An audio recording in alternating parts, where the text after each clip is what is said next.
Hi. So this week I decided to go over the song Hey Jude. Just give a quick overview of some of the aspects of it, some of the fills, some of the beats. Um, this song, because of its tempo, presents some unique problems. You really have to be aware of the spacing between your notes because it's a slower song.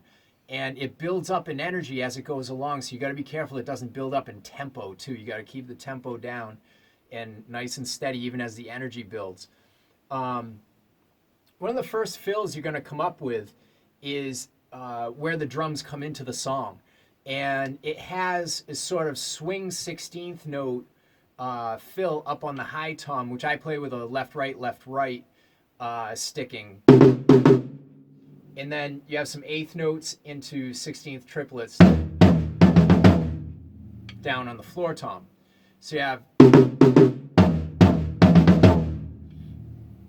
uh, then it goes into the ride cymbal and starts the beat, which for this part of the song is just an eighth note pattern on the ride cymbal, one and two and.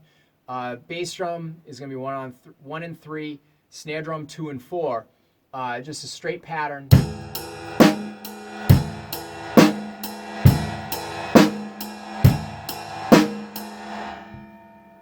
And something that this song does that's very unique is it comes right back with a fill back on the floor tom. After you do that intro fill, go to the ride cymbal. It's going to come right back and do another fill right away, which is a little unique. You don't see this a lot in a lot of songs. So you're going to have the intro fill.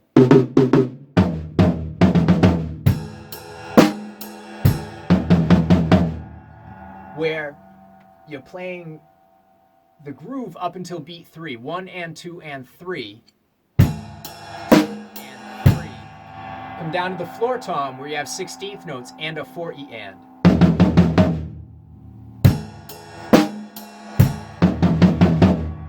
And then it's going to have a crash cymbal and you're back into the regular ride pattern again. So the whole sequence starts with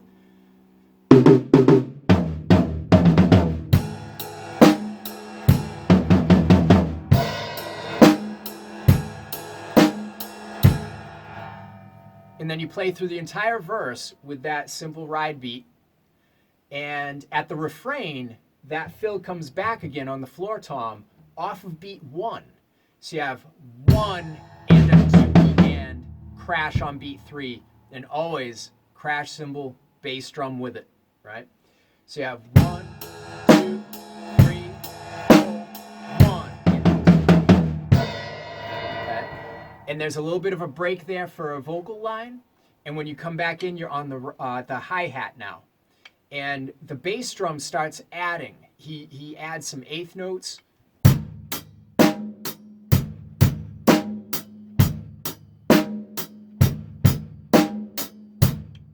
And so on to build some more intensity as the song is building up. In some points, he's playing a lot more eighth notes. So you have like one and.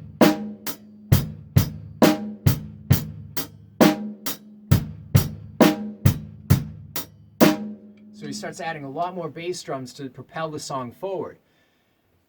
Then the last fill that you're really going to need is at the end, right before the big outro. And you have, again, a 16th triplet into some eighth notes. 1, 2, 3, 4, 1.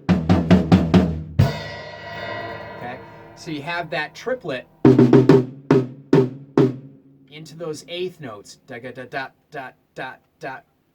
And then the 16ths back on the floor tom.